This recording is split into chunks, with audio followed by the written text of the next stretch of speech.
Good morning. Well, it's not morning anymore. It's afternoon. Oh my gosh. I had such a great sleep last night. I didn't go to bed till almost 5 o'clock in the morning. And then I got up about 9-ish.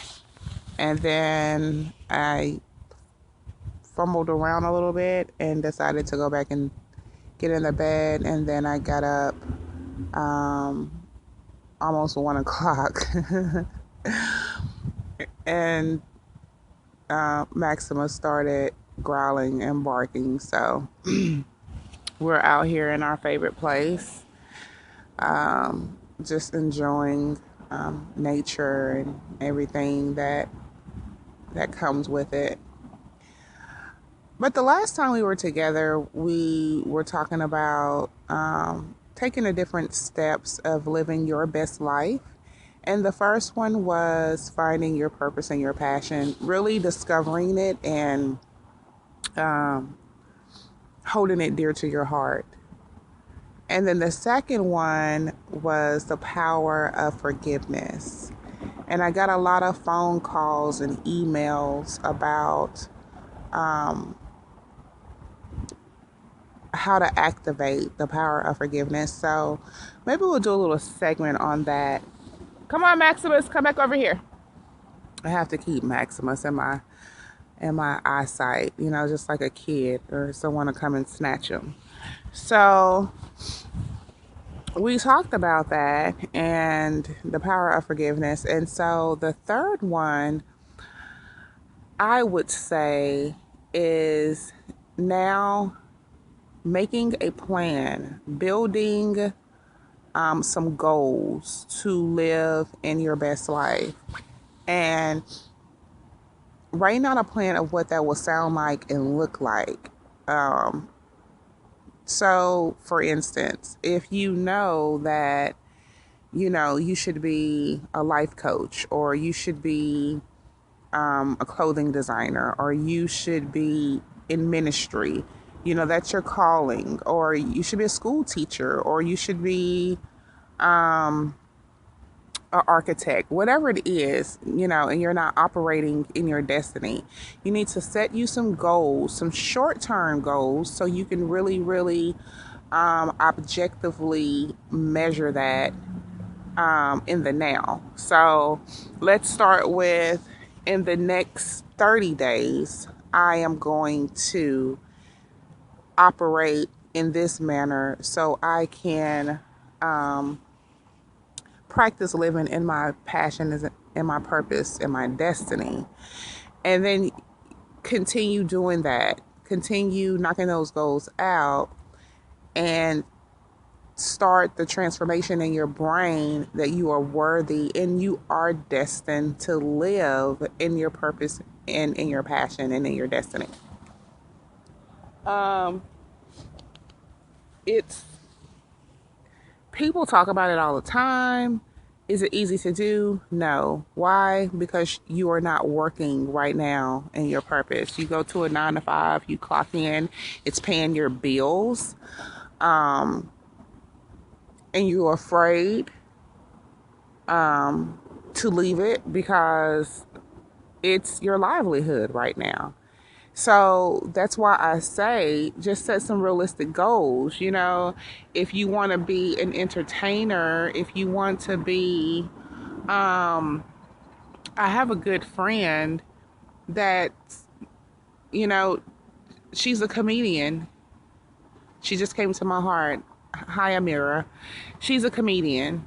She still works her job, but she has found a way to also interject being a comedian in her life where she feels good about it and where nothing else in life matters when she's serving in that platform. So we need to set some goals, okay? Um, when I decided to live in my purpose and my passion, I started my nonprofit. I started my coaching practice. And even though at one point I had to go back to work.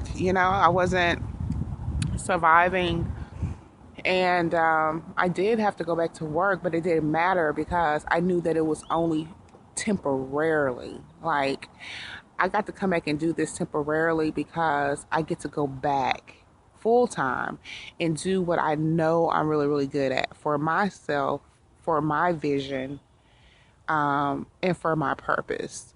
And so that's what I want to tell you. Do not be afraid to step out on your faith. I'm going to say it again. Do not be afraid to step out on your faith. You can't be afraid because when you are afraid, you will never conquer what it is that you need to conquer. You understand what I'm saying? So it's okay to have fears, but get with someone that really loves you and is going to hold you accountable to pushing forward those goals that you're going to set for the next 30 days. I don't care if you set one for once a week. Just set them, okay? Come here, Maximus. And and and just start living. That's just how you're going to live your best life, okay? Look at Maximus. He needs a haircut really bad. Come here, Pookie. Yeah. So, hopefully this is helping someone. The first one we did talk about was discovering your purpose and your passion.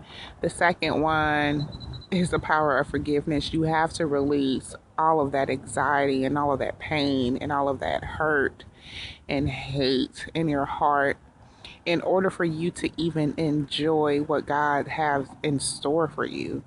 If you don't know how to release that, you are going to suffer, and it's going to take you a great amount of energy and time to really just enjoy exploring your life's purpose, because you're holding on to someone else's energy, and you need to release that to get to where you need to go. And then once you do that, and we're going to go through some strategies, and hopefully I can help you to release some of that hurt and that pain. Then you're going to sit down and we're going to write some goals, short-term goals, to operate and validate who we really are, who God really intended for us to be, and we're going to operate in that greatness. We're going to step into alignment with that greatness, and we're going to explore all possibilities before it's too late. I'm going to see if I can turn this around. Oh, I can't turn it around because I started like this. Well, anywho, I hope that you enjoyed just looking at the view. This always just gives me peace just to come out here and sit. I just love it. So Maximus and I, he just comes out and he sits with me, and we enjoy this.